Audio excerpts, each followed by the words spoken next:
Olha aí, pessoal, o projeto Restauração da Argentina segue a todo vapor, né? Agora, a fase 2 do novo marco monetário foi apresentado pelo governo do Javier Milei, aquela tentativa, não, vamos colocar o negócio mais bem dito, né? Aquela estratégia vencedora para fazer com que a economia argentina pare de decair, pare de patinar e volte a crescer, uma estratégia que tem dado muito certo, vai entrar na sua fase 2 agora, portanto, né? A primeira parte foi o equilíbrio fiscal, acabar com os déficits e ter aí um semestre inteiro, 6 meses de superávit fiscal depois de pagar os juros da dívida, uma coisa impressionante.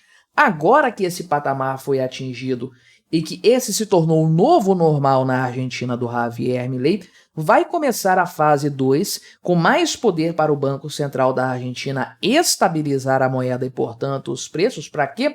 Para ter uma escassez de moeda. Pois é. Você já ouviu essa expressão alguma vez na sua vida? Soa até estranho, principalmente para nós aqui na América Latina, né? Mas essa é a ideia, esse é o projeto do governo Milei. Vamos dar uma olhada nessa história. Mas antes, não se esqueça, deixe o seu like, o seu comentário neste vídeo, se inscreva no meu canal se você ainda não for inscrito, considere se tornar membro patrocinador do meu trabalho. Com valores a partir de R$ 1,99 por mês, você me ajuda bastante dessa forma.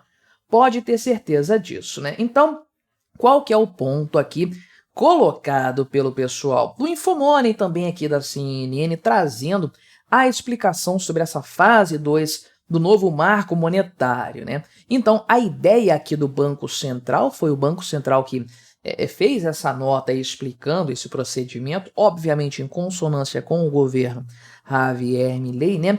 Essa nova etapa vai servir para fixar a quantidade de dinheiro em relação à base monetária ampla para consolidar o processo de eliminação da inflação. Conforme eu já falei aqui no canal em outras oportunidades, o fator primordial que causava a inflação na Argentina já foi eliminado, que era a impressão desenfreada de dinheiro. Como que isso acontecia? É a chamada monetização da dívida pública. O governo não consegue fechar as contas, não consegue ter um orçamento equilibrado, gasta muito mais do que efetivamente consegue arrecadar via impostos e sobre outros meios comuns, né, as estatais dando lucro e coisas do tipo aí. O governo não consegue equilibrar as contas, tem déficits, né? Tem valores aí, rombos fiscais que ele precisa cobrir com emissão de dívida para financiar as suas atividades. Então, o governo emite essa dívida e vende ela no mercado. Em tese seria assim, mas obviamente a quantidade de dívida que existe ou existia na Argentina e o montante em que ela estava sendo gerada, não tem como o mercado suprir isso. O que acontece? O Banco Central entra comprando essa dívida aí. O Banco Central tem dinheiro para isso? Não. Ele imprime dinheiro e compra a dívida do governo. Aí o que acontece? Dinheiro novo dado na mão do governo, o governo espalha isso na economia, afinal de contas ele se endividou para pagar as suas atividades correntes.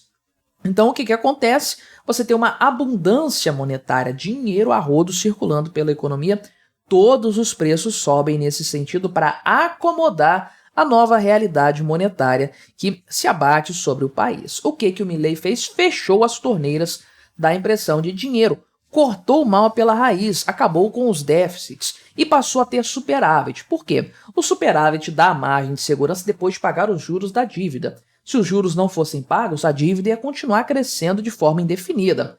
Então, com essa gordurinha que sobra, esse superávit, o Milei pode escolher quitar ou reduzir pelo menos o montante da dívida, pagar essa dívida sem precisar rolar, e aí, obviamente, o peso da dívida sobre o PIB vai sendo reduzido de forma constante, ou ele pode simplesmente manter a dívida estável e reduzir impostos para liberar a economia mais. Ele escolhe o que ele faz nesse sentido aí, né? Essa foi a primeira etapa, porque aí o governo tirou os principais agentes causadores da inflação no país, né? Justamente, são as medidas que foram propostas na fase 1, né? Aqui, ó, elas foram cumpridas, né? Estabeleceram as bases para as iniciativas da nova etapa, né? Então, essas medidas anteriores foram eliminação do déficit fiscal e da monetização dele, que é o grande problema, transformar essa dívida em dinheiro criado do nada, né? A ampliação do acesso ao mercado livre de câmbios para importadores e redução das taxas de juros da política monetária, né? Inclusive, isso aconteceu bastante, caiu de 100% para 40% até o momento e vai cair com certeza, né? Primeira etapa realizada, agora a segunda parte dessa história aí, né? O que vai acontecer a partir de agora, né? O Luiz Caputo, que é o ministro da Economia, já tinha antecipado isso antes, mas agora que começou a vigorar de fato, né? Então, essa medida principal vai determinar a estabilização do controle de câmbios. Por quê?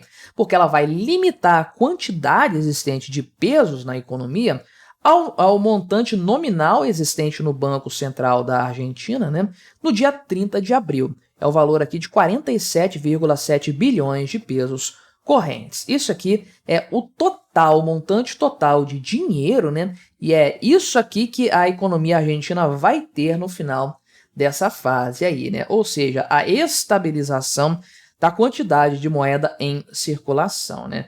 Então, isso aqui vai estabelecer um teto para a expansão da base monetária, né? Expansão da demanda, ou seja, daqui não vai passar. E o que acontece? Na medida em que mais dinheiro for solicitado, o mercado quer mais, os pesos estão mais valiosos agora, gente de fora querendo vender para a Argentina, demandando pesos e tudo mais. Na medida em que esses pesos se tornam mais demandados e a quantidade deles está restrita, isso aí faz com que a moeda se torne mais escassa, portanto mais valorizada, a valorização do peso acontecendo aí, portanto, né? E aí o Banco Central vai ganhar a partir de agora dessa segunda fase aí, algumas ferramentas, né, para gerenciar aqui a questão monetária, né, ajuste de liquidez, né, fazer algumas coisas assim para ajustar para chegar no patamar desejado ali e também esterilizar outras fontes de oferta monetária que ainda existem. São pequenas, mas ainda existem e podem representar um problema para isso aqui, né? O principal fator acabou lá atrás, já não existe mais, que é o desequilíbrio fiscal dos governos anteriores, né? Essas fontes aqui seriam, por exemplo, né, os passivos remunerados, né? O financiamento aqui indireto do Tesouro da Argentina por conta ali dos controles cambiais, né, acumulação de reservas internacionais e tudo mais. Então, o que vai acontecer? Essa programação aí do Banco Central já indica que agora, no segundo semestre, vai haver um crescimento, já está acontecendo, vai continuar esse crescimento da demanda real por dinheiro, né? E aí, se você tem uma demanda real, portanto, por moeda, sem que haja um aumento da base monetária, você tem uma valorização desse dinheiro aí, que obviamente vai crescer aí o seu valor de forma geral, o câmbio vai ficar mais favorável em relação a outras moedas por conta dessa situação aí, né? Uma coisa impressionante de fato, que é uma estrutura econômica raras vezes vista na história humana, né? Você já ouviu falar disso aqui, de escassez monetária, escassez de moeda, o Estado falando isso aí? A gente sempre ouve falar o contrário, né? Que é a abundância de dinheiro.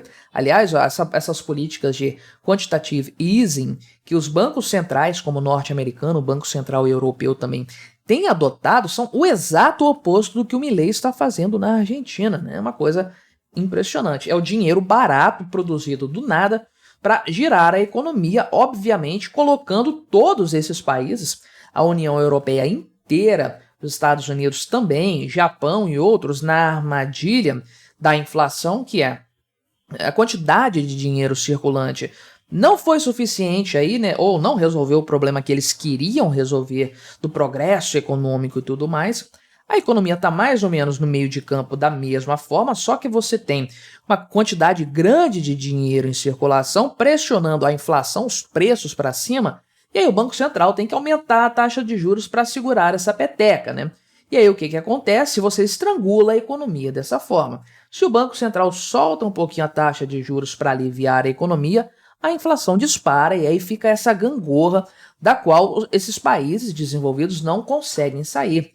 A Argentina está fazendo o exato oposto. Está reduzindo a quantidade de moeda para segurar a expansão de preços e, a partir daí, reduzir a taxa básica de juros também para incentivar a economia. E como o superávit foi conseguido, foi alcançado, foi conquistado pelo governo em 6 meses apenas, uma coisa impressionante, né? Tem superávit desde o começo, essa é a verdade, mas um semestre inteiro assim, o governo pode cortar impostos, se assim ele desejar, para dar uma aliviada ainda maior na economia do país. Então veja que excelente notícia, muito promissora por parte aqui do governo da Argentina, tem tudo para dar certo. É uma coisa assim inédita, né? A gente vai ver os efeitos disso na prática nos próximos meses, mas com base no sucesso que foi a primeira fase, isso aqui tem tudo para dar certo. Mas me diga aí o que você achou dessa minha análise. Colabore com o nosso debate, deixe o seu comentário, se inscreva no meu canal se você ainda não for inscrito e até a próxima.